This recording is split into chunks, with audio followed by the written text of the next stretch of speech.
Willow who ruined my entire high school experience. 7 years later, she turned out to be my interviewer. She was an indelible part of my heart, a nemesis in my dreams. Looking at her, I remembered the fierce physical battle from 7 years ago. I said, "Today, you and I will settle our scores and determine our fate." Later, she pinned me down, whispering softly, "The outcome is clear. I just want to be on top of you." 2 men and 1 woman, 3 interviewers sitting across from me. From what they said, they wanted me to take a bunch of steel pipes and somehow make them into a redwood sofa. I resisted the urge to snap back, looking at them. The woman had permed waves, fair skin, and wore thin-framed gold glasses. Her cute little nose contrasted sharply with the exaggerated curves on her chest. Her taste was questionable, but she was truly beautiful. I thought wickedly, no wonder they say the sea embraces all, the great have capacity.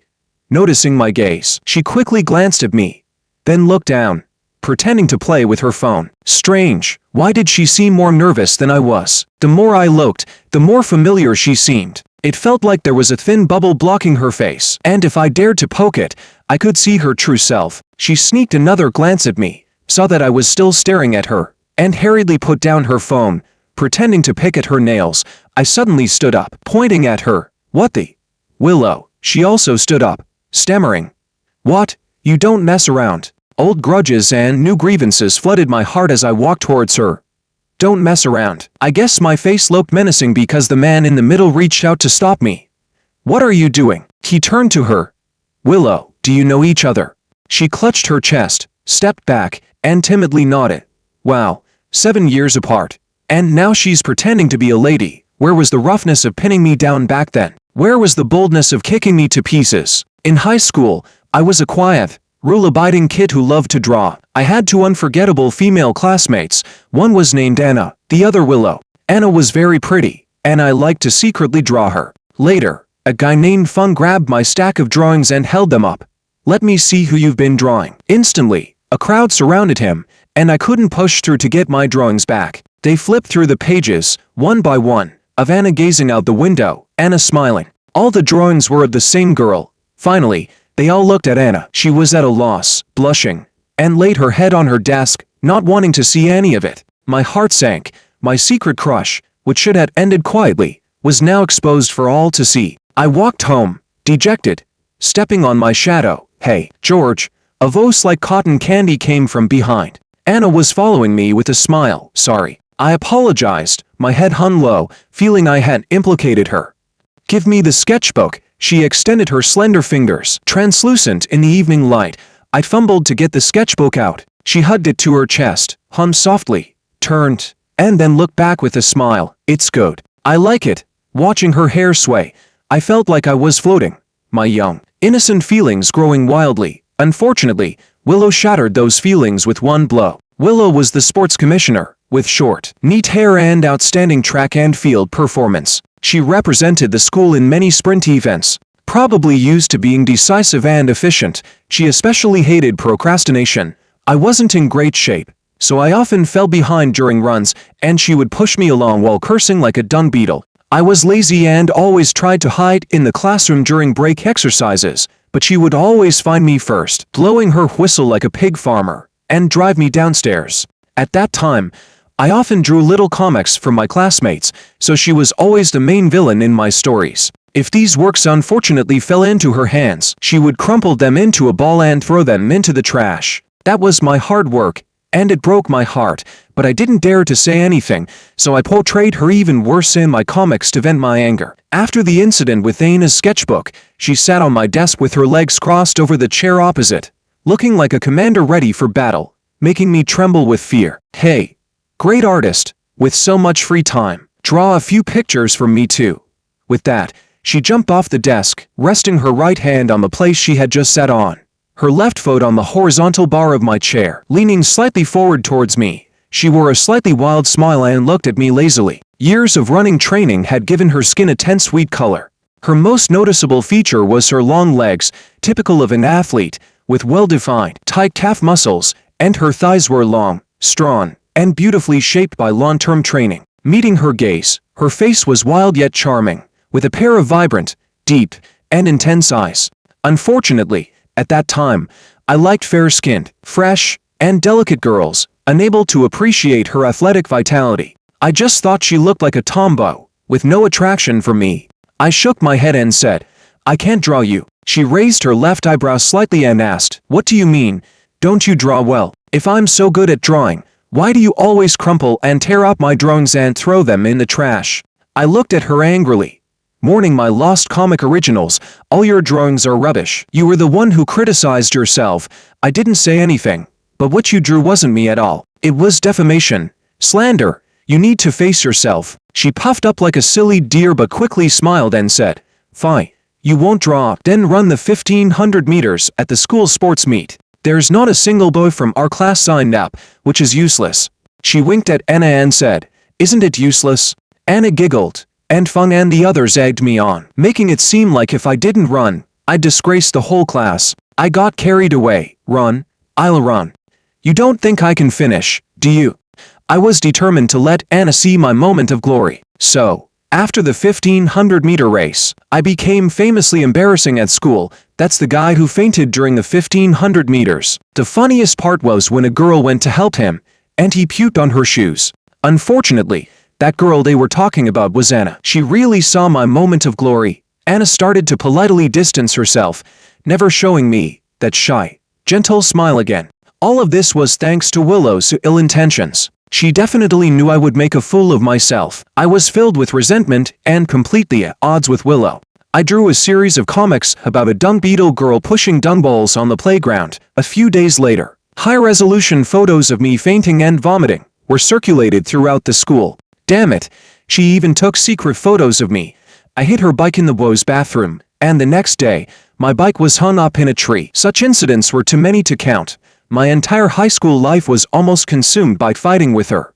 As the college entrance exams approached, she said it was pointless and suggested we make peace. I glared at this vicious woman who had humiliated me for 2 years and gritted my teeth. "Jewel, today, you and I will settle our scores and determine our fate. Let's fight like men." "Fine," she agreed without hesitation. In the empty indoor basketball court, she threw me over her shoulder, leaving me dazed. She straddled me, her arm choking my neck, looking at me mockingly. "Do you give up?" My face turned red as I struggled hard. She also used more strength, and we both started breathing heavily. Her breath hit my face. It was actually a sweet strawberry scent. How could a tomboy have a strawberry scent? I was psychologically scarred, and later, I developed a strong aversion to all strawberry-flavored foods. In a fit of anger, I wrapped my legs around her waist, flipped her over, and straddled her, breathing heavily in her face. "You were ruthless. Don't blame me for being unjust. I had eaten garlic chives." She stared at me in disbelief, and for a moment, her eyes seemed unfocused. She admitted defeat, stood up, tittied her clothes, and asked if I was satisfied. I grabbed the back of her neck and pressed down.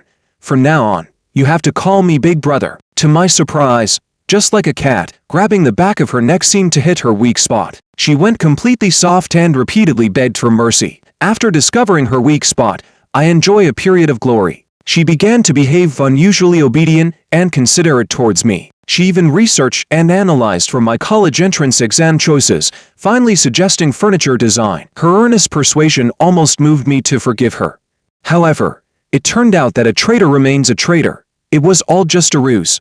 On the afternoon of our graduation photo shoot, I finally found Anna, blushing. I asked if she would take a photo with me alone. After hesitating for a while, she nodded. I put one hand in my pocket, slightly tilted my body, and raised the corner of my left mouth slightly. To be honest, in my white shirt and black pants, I thought I looked quite handsome. Moreover, I had practiced this pose repeatedly at home in front of the mirror, determined to leave a perfect photo of the lost youth. Just when I was feeling proud, an irresistible force hit my lower back, and I flew forward, landing face first. The photo was taken at that moment. Willow shouted, "Idiot." By the time I got up, she had already disappeared, leaving only a footprint on my clothes. Fengzi said, "Willow just kicked you." Anna covered her mouth and laughed as she left. When one is extremely angry, one becomes unusually calm. I realized that anything related to Willow would bring endless trouble. I blocked her from everything, ignoring her no matter what she did. I finally found peace. After graduating from college, I joined a furniture factory. It was nothing like the elegant life of a designer I had imagined. Wearing a hard hat, with a tape measure clipped to my waistband, I shuttled between the office and the workshop. Sometimes, due to the production process, I would even get into physical altercations with the workshop masters. By the end of the day, I often returned to the dormitory covered in sawdust. Despite the hard work, the salary was still a concern, and I hadn't even come close to affording the Leica set I had always wanted. Even more ridiculous were my parents. When I was in college, they were extremely strict, keeping a close eye on me to make sure I didn't date. After I started working, they threatened that if I dared to date, I might as well die away from home. Come on. This was a remote industrial area, and the furniture factory was full of men. Where was I supposed to find someone to date? I suddenly realized that Willow's kick not only shattered my youth but also my future and my love life. This year, my parents suddenly issued an ultimatum: resign immediately and come home for arranged dates, or be kicked out of the family genealogy. I submitted my resignation and left the industrial area under the reluctant gazes of the men. However, when I got home, my mom mysteriously said that I came back too late. The girl had waited too long and left, which left me speechless. After lying around at home for a few days, I received an interview invitation with great benefits, so I went to check it out. To my utter surprise, after 7 years, I met Willow again, and she was the one interviewing me. I couldn't believe my eyes. I had just thought she was incredibly beautiful. The male interviewer walked out and pushed me back. I brushed his hand away. Get lost. This has nothing to do with you. Willow hurriedly said, Makoto, Shixing, you guys go out first. Let me talk to him. Makoto, with slick back hair, a handsome guy, was still poking my chest with his finger. I'm warning you. Don't make trouble, or you'll regret it. Willow, afraid I might really start a fight with him, quickly pushed him out the door, saying, It's fine. We just have some misunderstandings. Misunderstandings? I laughed. I grabbed the back of her neck. Let's clear up our misunderstandings. For the past 7 years, I've been grinding my teeth every night thinking of you. Just like before. She immediately, and soft, pleading, let go, let go, let go of me. I released her, and we stared at each other, sizing each other up. It's often said that girls change a lot as they grow up, and she had certainly changed a lot. She spoke softly. Long time no see, George, why are you back? I replied irritably. Thanks to you, I've been forced to come back for arranged dates. What does your dating have to do with me? This cursed profession hasn't let me meet any girls. She chuckled softly, a mischievous glint in her eyes. Come work at our company. There are lots of pretty girls. I patted my pants, ready to leave. Forget it. I don't want to see you again. 15,000 a month. I hesitated. This salary in this small town wasn't top-notch but was quite sufficient. 20,000. I struggled with my thoughts but still got up to leave, thinking that sticking with this unlucky person would mean no amount of money would be worth it. 30,000. I sat back down, adjusting my posture. Did you say 30,000? Is this company yours or something? She glanced outside, leaned in, and whispered, It is, but keep it a secret. No one else knows. A man must know what to do and what not to do. But taking money from Willow was definitely something worth doing. On my first day at work, I made sure to dress up nicely. I tied my hair in a samurai bun, wore a fitted work outfit, looking pretty good with a touch of elegance amidst the nonchalance. I smiled at myself in the mirror, thinking, this should definitely charm a few ladies, or I wouldn't be George, who needs blind dates when I can win them over directly. This time, Willow didn't lie. There really were many pretty girls in the company. Of course, if they weren't all wearing wedding rings. I felt out of place among a group of flamboyant married women. They surrounded me, tugging at my hair, pinching my shoulders. Oh, little brother, you're really handsome. Hey, cutie, your arms are quite firm. Willow stood in the distance, laughing until one woman lifted my shirt to check if I had ABS, and she came over to disperse the crowd. My face turned dark, realizing I had been naive again. How could I ever trust this troublemaker? She promised pretty girls that they were all just teasing women. After work, Willow stopped me. Come on, I'll treat you to dinner. I glared at her, and she immediately looked nervous. To 30,000 a month salary, it's real, right? She patted her chest. Looking pitiful, it's all written in black and white. How could I deceive you? I looked at her dismissively and said, stop pretending to be innocent. You don't suit the lady act. I turned to leave, and she grabbed my hair, almost making me fall. Ha, revealing your true colors now. I rolled up my sleeves, ready for a duel, but she just smiled softly.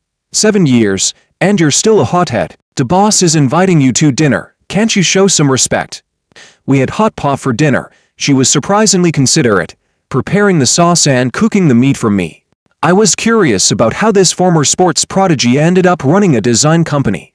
She tilted her head, her soft curls falling down, looking very demure. There's no rule that says you must work in the field you studied, right? Through the steamy hot pot, her face appeared hazy. Surprisingly, she looked quite beautiful. I stared at her, the image of her tanned, wild face from high school alternating with the fair, gentle face in front of me. I felt a shiver down my spine. Are women natural-born actresses? She raised her glass, with tea instead of wine. I formally apologized to you. I mocked her. You kicked me face first into the ground back then. I wasn't as carefree as you are now. I'm sorry. Hearing her sincere apology and seeing her bowed head, I was taken aback, suddenly feeling uninterested. I poured out her tea, change it to white wine, and we can be brothers, no more grudges. Her eyes lit up, and she eagerly ordered a bottle of gin non-con, filled her glass, and downed it in one gulp. Her boldness was impressive. I also drank my glass in one go. All right, Willow, this meal is on me. Let's wipe the slate clean and go our separate ways, never to meet again. Her smile vanished. What do you mean? If the salary is too low, I'll raise it for you. 40,000, okay, I was a bit confused. In this small town, hiring a designer for 30,000 was already extravagant. I had agreed yesterday just to mess with her. I explained, I'm back for arranged dates. Once that's settled, I'll leave. She took out a contract from her bag, waving it triumphantly. Too late. The contract clearly states you have to work here for 3 years, or pay 10 times the compensation for breach. I was baffled. Even if she had a fortune, why would she be so eager to give away money? Willow's company mainly deals with exhibition wine cabinets for foreign trade. Clients focus on eye-catching appearances, not caring much about the materials, as long as they are sturdy and durable. Willow held a HR position, diligently watching dramas and playing games in her small office every day. Most of the women in the company were translators and order processors. In the furniture factory, my nostrils were filled with sawdust. Now, they were filled with the scent of perfume. Amidst the haze, I became interested in the various wine cabinets. However, within 5 days of joining, I was being spun around like a top. My boss was Makoto, rumored to be a top student from Suzhou University, holding the director position. He clearly wanted to show his power, bombarding me with emails and nitpicking every proposal I submitted. Basic requirements that could tasks in one go were sent back 3 or 4 times. After changing the line colors, he would say the font color was wrong, adding comments about how I was an inefficient insider. This resulted in me working until 9 o'clock at night for 2 consecutive days. While I was deeply focused, a sudden eerie voice startled me, causing me to throw my mouse. Are you very busy? I almost swore. Lady, can you make some noise when you approach? Willow stuck out her tongue, looking seemingly cute, which only sent a shiver down my spine. Stop, stop. If I don't finish today, I'll have to work overtime tomorrow. Get lost and don't disturb me. She curiously watched the computer for a while, then directly shut it down. Time to clock out. I'll take you for a drink. I exploded. Are you crazy? I didn't save my work. She looked indifferent. It's okay, I'll redistribute some of your work tomorrow to lighten your load. I stared at her suspiciously. What does that mean? Hit me and then give me a candy. Are you trying to poo me? She paused, seeming to ponder, then smiled helplessly. George, can you think better of me? No. So, are you coming for a drink? No. She turned away, saying, too bad if you don't come. I was just about to tell you some news about Anna. This was my first time gossiping in my life. In a dimly lit quiet bar, with soothing music, I poured fruit wine into Willow's glass with a flattering smile. Sis, tell me more. But she avoided the topic, asking about my experiences over the years. Finally, she said that Anna had gotten married abroad after graduating from college, returned to the country last year, and reportedly got divorced. I was speechless. I hadn't even been in a relationship, and she had already gone through a marriage. I remembered that evening when she held the sketchbook and smiled back at me, translucent in the sunset. Willow leaned in and asked, what, are you sad? Do you want her WeChat? You still have a chance. I shook my head and drank several cups in silence. We had nothing to talk about, so we just drank. She even took photos and posted them on her moments. I became alert. Give me your phone. Why? She refused, so I sneered, grabbed her by the neck, and took her phone. As soon as I opened the album, there were photos of me drinking. Scrolling down, sure enough, she had been secretly photographing me during the interview. Willow, you never change, even as a boss. She kept begging for mercy. Let go first, I won't dare again. Let go. It's so embarrassing. While we were struggling, a figure suddenly rushed over, pulled Willow up, and scolded. Willow, why are you in a place like this? His tone was filled with unchallengeable anger and concern. He then looked at me with anger and disdain. It was Makoto, judging by his expression. He seemed to have a close relationship with Willow. I had no intention of entangling with him, and got up to leave. He blocked me. 1. Bringing a woman to a nightclub. I despise people like you. I pushed him away. Get lost. Don't act like a big shot after work. He still wouldn't let me go, blocking my way while babbling incessantly. He said I got into the company through connections and that he wasn't afraid of someone like me. If I kept bothering Willow, he would fire me. I laughed at him. Then go ahead and fire me. Willow panicked, breaking free from his grip. What are you talking about? I brought him here. Makoto clearly didn't believe her and asked if she had any dirt on me, advising her not to be afraid because I couldn't bully her. His dramatic performance was almost laughable. I didn't bother to figure out why he was hostile towards me. After all, I didn't like him much either when I first met him. Seeing him act like a protector was annoying, so as I brushed past him, I bumped his shoulder hard. He got angry and reached out to push my head down. I dodged to the side and elbowed him in the chest, making him step back, his face turning red. He wanted to lunge at me again. Go. Ever since high school, whenever I thought of the humiliation of being pinned down by Willow, I felt both ashamed and angry. So, I bought a punching bag and dumbbells. Training diligently, I wasn't going to back down. Willow was really anxious now, pulling Makoto back. What are you doing here? I saw your moments about being at a nightclub, and I was worried. Turns out this jerk brought you here. So I need to teach him a lesson. Seeing his face twisted in pain while still trying to lecture me made me laugh inside. Some people are like ducks. Their whole body can be soft, but their mouth never is. I turned and walked away. Willow chased after me, apologizing repeatedly and asking me not to be angry. I waved her off. Enough. Enough. Nothing good ever happens when I'm around you. Makoto, not giving up, grabbed Willow's arm. Willow, you don't need to be afraid of him. Willow's eyes turned cold. Let go of my hand. Makoto was stunned, seemingly never having seen her like this. Willow, let go of my hand and stop following us. She tugged at my sleeve, apologetically saying, Boda, let's go. The next day, Makoto returned all my emails with a sour face. Furious, I stormed into his office to confront him. He just stared at his computer and lightly said they weren't suitable without giving any reason. In the old furniture factory, this would have led to a direct fight to settle who was right. I actually missed those straightforward, rough guys. For several days, his emails flooded in, full of criticism. I noticed the timing. He deliberately withheld some emails, sending them at points when I could finish the tasks or would be stressed. I sent a screenshot to Willow. Boss lady, I'm afraid I can't handle this job, she replied. Wait a moment. Shortly after, a message from the mysterious boss account appeared in the group chat. Notice. Effective immediately.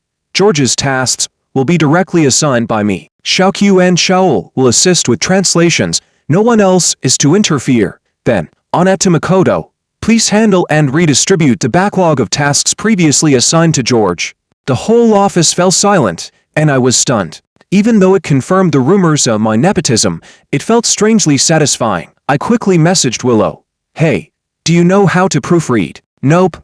So please make sure everything you give me is perfect. With less work to do, I found myself with too much free time. Willow, afraid I'd get bored, tried various ways to chat with me and even encouraged me to play games. Sometimes she'd sneak downstairs to get takeout, and we'd hide in her office, eating and playing. I couldn't help but tease. Boss lady, you're a bit stingy, not even providing afternoon tea for employees. She earnestly explained, there are many women in the company. We need to take care of their figures and can't let them eat too many snacks. I scoffed, about to mock her for claiming to have a great figure, but as I glanced at her curves and slender waist, I wisely kept my mouth shut. As usual, after finishing our game, Willow and I were about to leave work Willow asked me. Do you remember Fengzi? He's organizing a class reunion. Are you going? I refused. Because of my embarrassing high school experiences, after graduation, I tried to live as if I were a different person, not keeping in touch with any classmates. She smirked and said that Anna would be there. Didn't I want to see my former goddess? I hesitated for a moment but still refused. I hadn't accomplished much in these years, and going there would just make me look like a loser, for some reason. This made her burst into laughter. I glared at her. She finally stopped laughing and shook the BMW keys in her hand. I'll lend you the car. You can show off for once. You be the boss, and I'll be the secretary. How about it? I looked her up and down, undeniably tempted. If I could turn the once vicious woman into my little secretary and drive a luxury car, showing up in front of the classmates who once mocked me, it seemed like all my high school regrets and humiliations could be washed away. I stared at her suspiciously. You're not going to play me, are you? You're not going to pull a stunt on me at the reunion, are you? She raised her hand and solemnly swore she wouldn't. That night, when I picked up Willow, I was stunned. She had light makeup on and was wearing an evening dress, looking elegant and refined. Damn, Willow, you look like this. Who could recognize you? She blinked and asked. How about it, boss? Does your secretary give you face? I nodded repeatedly and awkwardly said thank you. She frowned at me and directed me into a mall, insisting I change into a suit and dress shoes. Seeing the price tags made me wince. But after changing, I did look quite dapper, though I felt conflicted about spending so much just to show off. Willow meticulously adjusted my sleeves and collar, praising, "See? Now you look like a boss." Her fingers brushed against my neck, sending chills down my spine. She checked the time and had me sit down while she redid my hair, carefully parting the bangs and arranging the ends. All right, the act was on. Just as I was about to pay, the store clerk informed me, "Sir, your wife has already paid." Ha ha. I was in a great mood and threw an arm around Willow's shoulder. "Thanks, buddy. I'll pay you back later." She pushed me away and snapped, "Who's your buddy? Let's go." The reunion was held at a sprawling countryside estate, beautifully adorned with fish ponds and flower beds. Willow followed half a step behind me, her high heels clicking rhythmically. Entering the hall, I basked in the astonished looks from everyone. Fengzi had turned into a chubby guy and gave me a thumbs up. "Boss Wong, the wheel of fortune has turned. You've even tamed the high school demon girl."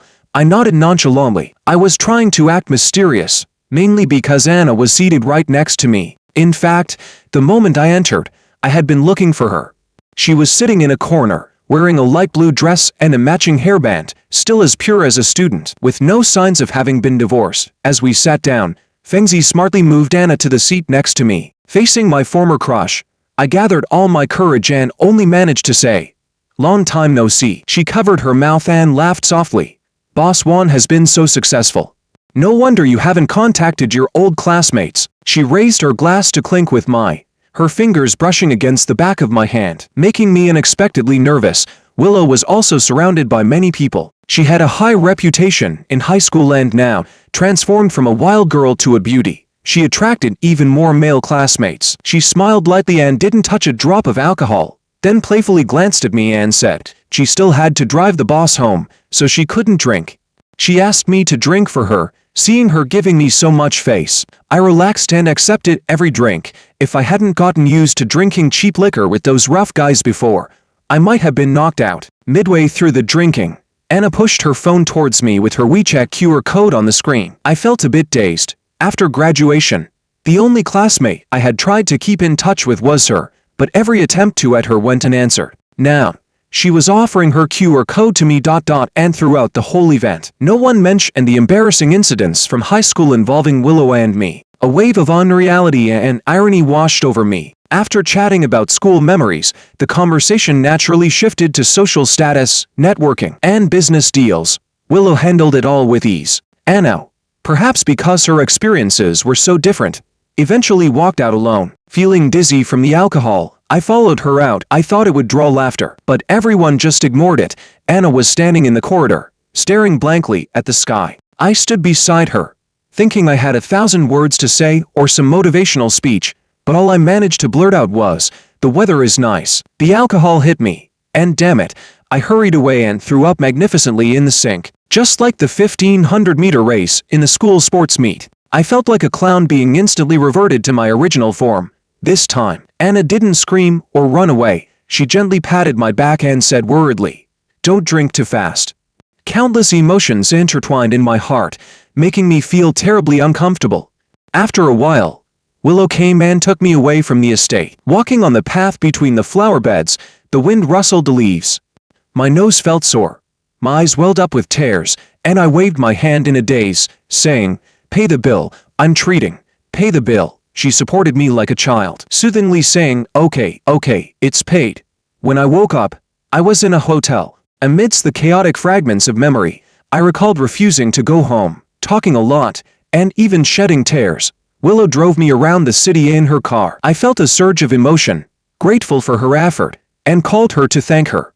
The phone rang, and a buzzing sound came from the bedside table. Willow's phone. I was confused and looked around. My suit was neatly hung in the closet, but on the sofa was a small red LV bag. What the hell? I stood at the bathroom door, my voice trembling. "Willow." A muffled sound came from inside, and the door opened. She was brushing her teeth, wearing a loose bathrobe, with a large expanse of white skin on her chest that almost blinded me. Willow was putting on makeup and mumbling, "What's your problem?" Yelling like a ghost, "One bed for you, one for me.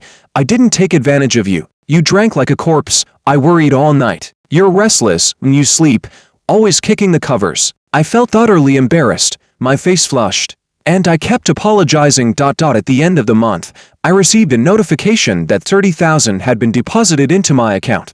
I was stunned and asked Willow, "Are you serious?" She looked at me, puzzled. "Is there a problem? If you want a raise, you'll have to wait until next month." My mind was full of questions. Either my abilities had been severely underestimated before, or this company was doing some smuggling under the guise of design. Before I could speak, she frowned and said, "Come quickly. There's a problem with the product, and the client wants compensation." I hurried over, only to find that it was a wine cabinet I was responsible for. Its load-bearing structure had failed, and after the client placed exhibits on it, the support frame broke. I carefully checked the design drawings and pinpointed the problem to the side support of the wine cabinet. I cursed. Someone modified this, making it 4 millimeters thinner. No wonder it failed. She reassured me not to worry, saying she believed I wouldn't make such a mistake. I thought for a moment and then sneered. "What good is your belief? The client is already demanding compensation. Did Makoto do this?" She shook her head, saying she wasn't sure. We either had to compensate or repair it, but the shipping costs for repairs would be substantial. I was both anxious and furious. I pulled her up from her seat, opened the software, and started making adjustments. Add a steel floor flagpole to the side, and that will solve the load-bearing issue. Plus, it improves the design and increases its distinctiveness. Ask the client if they can accept this. An hour later, she was shaking my arm. "George, you're amazing." The client agreed. I smiled awkwardly. "Could you stop treating me like a child?" The problem was solved, but I couldn't tolerate Makoto's malice any longer. He was the only one who had the opportunity to modify my files. I wanted to confront him, just as I stood up. Willow pushed me back into my seat. "See, you're acting like a child again. He's the design director, and I still have a lot of work with him." I was fuming inside, and couldn't understand why this idiot had such animosity towards me. Willow rolled her eyes and mumbled something about me being stubborn. I thought Willow would handle it gradually, but she directly demoted Makoto. This time, he dropped the pretense entirely. He pulled up a chair, threw his resignation letter on the table, propped his legs up, and sneered. "All right, Wom. Looks like you have some strong backing with the boss. I'm down with this crappy company." He then adopted a dramatic stance, claiming he had revealed his true self. "Let's reintroduce ourselves. I'm the president of Chonhong Company. Willow, I actually joined this company just for you." He said that 2 years ago. He attended a job fair where Willow was also recruiting. He fell in love at first sight. The position Willow was hiring for matched his skills, so he played the role of a job-seeking executive for love. "Willow, come with me. Over the past 2 years, you know how serious I've been about you." His deeply affectionate words left both of us stunned. Willow typed furiously on the keyboard, finalizing his resignation, effective immediately. After work, a Bentley was parked in front of the company. Makoto was inside, waving at Willow. When she ignored him, he got out and ran over, full of smiles. "Willow, I wasn't lying. I genuinely care about you. Come with me." My company is much better than this place. You won't have to worry about being mistreated. Of course, he didn't forget to glance at me after saying that. Willow, clearly annoyed, raised her left eyebrow. I was alarmed and quickly moved aside. I remembered that when she raised her left eyebrow, it meant her anger was at its peak. Then things could get physical. But she just took a deep breath and spoke clearly. First, this crappy company is my hard work. Second, you modified the files without permission, causing losses. Just because I didn't pursue it doesn't mean you were right. Lastly, mistreat me. George, tell me, who dares to mistreat me? Do you dare? Her tone was icy. I nodded like a pecking bird. Exactly. How could I ever mistreat you? Makoto's mouth hung open, his face turning red, and he blurted out, do you know how much I like you? Enough. Stop acting like a drama queen. Bodo, let's go. After taking a few steps, she stopped, turned back, and gave him a hard kick. Damn it, you almost cost me a lot of money. This is a warning. Don't harass me again, or else. I couldn't hold back and burst into laughter. Those were the exact words Makoto had said to me before.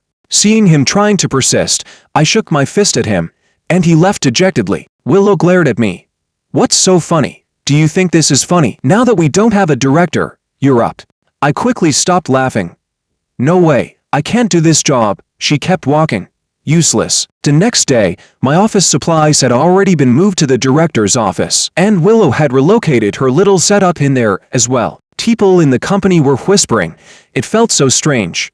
Seeing her curled up on the sofa watching dramas, I scratched my head for a long time. Finally, I couldn't help but say, damn, it feels like you're keeping me. She froze for a moment, her mouth twitching, and after holding back for a while, she said, what? Afraid people will say you're living off a woman. I scoffed. If I had to live off someone, it wouldn't be you. Seeing her struggle to hold back her laughter, I sighed. Willow, you really don't have to do this. I said we've already settled everything. Over the past 2 months, I occasionally nitpicked at her and caused her trouble, but she had completely changed her ways, always speaking kindly to me. As time went on, I began to feel a bit guilty. She even helped me make up for my high school regrets. I really had no reason to stay here any longer. Settle everything. You wish? How will you repay what you owe me? What could I possibly owe you? I haven't touched your money. If you have the guts, don't accept it. She threw down her tablet and said, George, do you also think this company is boring? Or is it that you just can't stand me? She got angrier and angrier, grabbed her coat, and walked out. I quickly got up and pulled her back. Hey, don't say things like that. I just don't want to take advantage of you. You're paying me too much. She laughed in exasperation. You're the first person I've met who complains about a high salary. Are you going to take the director position or not? Useless. Just like she had goaded me into running the 1500 meters back in school. She slammed the door and left. I went home feeling equally upset and complained to my parents, asking if I should still be going on arranged dates. If not, I'd leave. My mom, still mysterious as ever, praised the girl to the heavens, asking me to be patient a little longer. That evening, Willow sent me a link to a design competition. She taunted, you've always blamed me for pushing you into studying furniture. Prove your talent if you can. If you win, I'll let you go. She successfully fired me up again. During the day, I worked for her. At night, I pulled my hair out thinking about designs. One afternoon, I received an unexpected message from Anna, inviting me to dinner. She even sent a set of photos of my sketchbook from high school. I was surprised she still had it. The pencil marks on the sketchbook seemed to penetrate time, and the her in those memories seemed bathed in a soft glow. She said, I will return the sketchbook to you. Let's meet one last time. I won't be coming back again. I had no choice but to beg Willow to borrow the BMW. She asked me where I was going. I intended to tell the truth, but when the words were on the tip of my tongue, I couldn't say them. So I said a college friend was visiting, and I wanted to show off a bit. She excitedly asked, can I come with you? I've never heard you talk about college. I awkwardly said it wouldn't be convenient. She snorted and threw me the keys. Anna chose a place by the river, the Shuyun Pavilion. This restaurant had an elegant design. In high school, I would sometimes come here to sketch it, but I always knew it was expensive inside, so I never went in. I sighed inwardly. Once you start showing off, it's hard to stop. Our table was by the window. She smiled lightly and pushed the sketchbook towards me. I opened it and saw that it was well preserved. She asked me, Did you like me in high school? I looked at her honestly and said, I did. She covered her mouth and laughed softly, the river breeze lifting the strands of hair by her ear. Making her look extraordinarily gentle, we tactfully only talked about past funny stories. I didn't ask why she avoided me after graduation or never accepted my WeChat requests. I pushed the sketchbook back to her, and she suddenly covered my hand with hers. I was startled. She looked at me frankly and asked, "Do you still like me now?" I calmly withdrew my hand and shook my head. "If you like the sketchbook, keep it. If not, just throw it away." She looked disappointed, gazing out at the vast river, and began to talk about her failed marriage. I really wanted her to stop, to not tarnish the memory of the girl I once knew. I took a sip of tea, turned my head, and saw Willow standing at the staircase. She was wearing a casual white hoodie and jeans, with a short-brimmed cap, full of energy. Our eyes met. Damn it, couldn't be more coincidental. Anna was still gazing at the river, unaware that Willow had come up. I waited anxiously for her to come over and spoil everything, but she just looked at me for a while, expressionless, and then walked downstairs. I took out my phone to explain to her, but all I got was a red exclamation mark. Feeling chaotic inside, Anna seemed to have finished her story, and with a self-mocking tone, said, "It seems Willow has always been deeply in love with you. Even now, she still follows you. She's always been stubborn. Like in high school, once she sets her mind on something, she doesn't let go." I looked up, confused. "What are you talking about?" She looked puzzled. "Anyone can see it. She liked you a lot in high school." She then teased, with a hint of jealousy, "Didn't you take her as your secretary?" "Take her as my secretary? I was her secretary for 2 months. It felt like I had discovered a huge secret that everyone knew but me." "Anna, I have something urgent to deal with. You'll have to go back on your own." I bolted out, calling Willow. She hung up as soon as it rang. Then her phone was turned off. Recalling her blatant favoritism over the past 2 months, my heart felt like it was filled with durian shells, both blocked and painful. I went back to the company. It was dark inside, and she wasn't there. In a state of panic, my phone rang. Willow's voice was icy. "Get over here right now." I sighed in relief, putting on a playful smile. "Big sister, you need to tell me where you are so I can get there. Don't you dare laugh. Get over here right now." I rushed to her house. She stood at the door of the villa. As soon as I got out of the car, she threw a bag at my head. "Take it back. From now on, we're even." It was a small leather file bag. I opened it and found all the cartoons I had drawn in high school that she had confiscated and crumpled into the trash. When did she quietly collect them all together? Did she meticulously smooth out all those wrinkles at night? As she turned to go back inside, I ran over and grabbed her hand. She turned back, glaring at me, her face already covered in tears. "Get lost." Feeling anxious but unable to find the words, I could only act shamelessly. "Well, you still have to drive me home. It's far." Ignoring her protests, I dragged her into the car. She remained cold the whole way. I felt guilty but couldn't help smiling. It was like finally solving a puzzle that had baffled me for 7 years. All this time, I thought my grudges were deep hatred, but they were actually lingering affections. We passed by a convenience store, and I stopped the car. "Wait a second. I'll buy something." She just stared out the window, not acknowledging me. Her face still bore traces of tears. She looked like a cute little girl, surprisingly endearing. "Do you dare to go somewhere with me? Spit it out quickly and let's go home." I took her to the back gate of our high school and pointed at the wall. "Do you dare to climb over?" There was a gap in the wall that had been there for 7 years. I wondered if the school intentionally left it as an escape route for the students. She looked around nervously. I had already climbed up and extended my hand to her. She whispered, "Are you crazy?" I smiled. "Almost." "Are you coming or not?" She stomped her foot and gave me her hand. It was already 11 p.m., and the campus was quiet. Despite being a bold girl, she was nervous and too flustered to be angry. She let me lead her by the hand as we wandered around the campus. I pointed at a tree. "Remember this tree?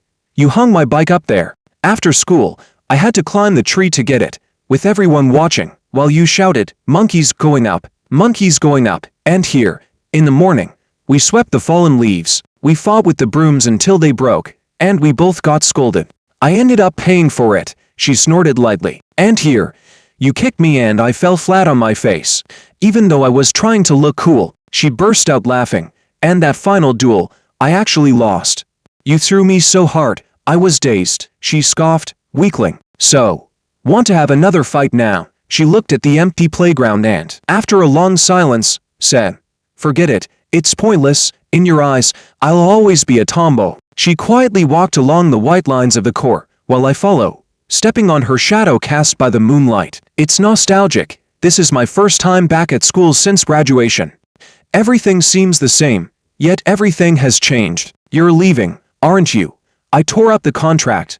I won't hold you back anymore. I always wanted to change the way you saw me. I wanted to be a proper lady. I don't need glasses at all. I wore them to look more ladylike. She started to choke up as she spoke. In college, I wanted to contact you, to apologize, but you never responded. You even changed your number to avoid me. I guess I really am a terrible person, a contradictory person. I wanted to bully you, but deep down, I wanted to be good to you. I took out the candies I had bought, strawberry flavored, and popped one into my mouth. I patted her shoulder. She turned around, her face covered in tears under the moonlight, making me feel both pain and guilty. I hugged her, and her eyes widened, reflecting the crescent moon in the sky. "Can you close your eyes for a moment?" She panicked and whispered, "What are you going to do?" I kissed her on the lips. The sweet and fragrant strawberry scent was intoxicating. Time is indeed magical. After 7 years, it felt like a full circle had turned. The school I once despised had now become my most beautiful memory. This hand was held by her, wasn't it? Willow fiercely scrubbed my hand, using half a bottle of hand sanitizer and still scrubbing hard. "Sis." She suddenly grabbed it. I couldn't stop her. "I dressed up like a college student to make you proud, and you used my car to meet Anna." She got rougher, and I cried out in pain. "Stop, stop. My fingers are going to break. Really broken." She panicked. "Does it hurt?" I'm sorry. I pulled her into my arms. It doesn't hurt. Compared to what you've endured all these years, this is nothing." Her eyes filled with tears again. "You can't say things like that. It'll make me cry." Reporting to the boss lady, "I have a blind date tonight." I tried to refuse, but my parents are threatening me. "Please advise." "Go." I stared at her suspiciously. "Don't say it's fine and then disappear tonight." She was nonchalantly doing her makeup in the mirror. She already had a delicate face, but still loved to put on makeup. She pursed her lips, which were almost peach pink, making my heart race. "I won't disappear. You have to go and make sure Uncle and Auntie aren't troubled. Dress nicely. I'll meet her and tell her right away that I already have someone I love. It won't take more than 2 minutes." In the end, I couldn't resist my feelings. Holding down her struggling hands, I kissed her deeply, tasting her lipstick. I pulled my messy hair back and dug out some old clothes from a couple of years ago. Looking in the mirror, I thought, okay, this shabby look guarantees the date will be a flop unless the girl is blind. In the living room, my mom was beaming, constantly praising the girl. "She's wonderful." It was driving me crazy. "Mom, I've told you I'm already in a relationship. You've seen the photos. Do I really have to go?" My dad glared. "You're not going. Want me to break your legs?" My mom grabbed my hand and urged me to leave quickly. The date was at a dessert shop, the sweet scent of cream cakes filling the air. I sat there dejectedly, waiting for the girl, texting Willow to report, but she didn't reply. Suddenly, my mom stood up. "Oh my dear, you're here." I looked up, and there was Willow, in a floral dress, her eyes full of mischief. I watched in shock as my mom and Willow's mother left hand in hand. Willow sat down and waved her hand in front of my face. Dumbstruck. "Didn't I tell you to dress nicely? Didn't you say you'd tell her you already have someone you love as soon as you meet?" "Hey, it's been more than 2 minutes already." I looked at her neck with a wicked glint, and she instinctively shrank back. "Willow, what's going on?" But this time, she stubbornly refused to say anything. The next evening, at Fuyan Tea Restaurant, both sets of parents met. My dad and Willow's father hit it off immediately, exchanging tips on fishing spots and their latest catches. Willow's mother held the menu and asked my mom, "That water chestnut jelly from last time was delicious. Shall we order one for everyone?" Willow, looking sweet and obedient, served tea to everyone. I was completely stunned. It felt like they were all very familiar with each other, and I was the outsider. When we got home, my mom was laughing heartily and explained everything. "After you went to university, this little girl often came to our house to ask about you. Your dad really likes her. He says she's a girl who dares to love and hate." Later, both sets of parents met. Don't be fooled by her father's friendly demeanor. Back in our youth, he was quite a famous figure. Your dad was worried for a while, afraid they wouldn't accept us and that he'd lose his daughter-in-law. I was full of questions. Wait, when did you all meet? Let me think. It was around your second year in college. Hearing this, my legs almost gave out. No wonder they had forbidden me from dating, always making me write reports about my life, which I did for 7 years. This Mid-Autumn festival, your dad and I went to their house to deliver gifts. Her father said it was time to bring back the dumb ox that was roaming outside. The little girl was too shy to agree, insisting she'd come on her own. I pointed at myself, the dumb ox roaming outside. When Willow walked out of the dressing room, I was stunned. The wedding dress, blooming like a lily, made her look like a fairy. She walked slowly towards me, twirled, and asked with a charming smile, "Do I look good?" I swallowed hard and nodded. She was truly beautiful. How wonderful it is that such a beautiful person has become my wife. The kerosene lamp cast an orange glow, illuminating the big red double happiness character. Willow sat on the wedding bed, her face slightly red. I let out a playful shout and lunged at her.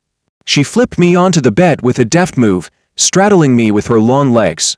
Looking down at me from above, she smiled brightly and seductively. Her soft arms encircled my neck. "George, do you yield?" I laughed. "Yes, I yield." She leaned close to my ear and whispered, "HMPH, I just want to be on top of you."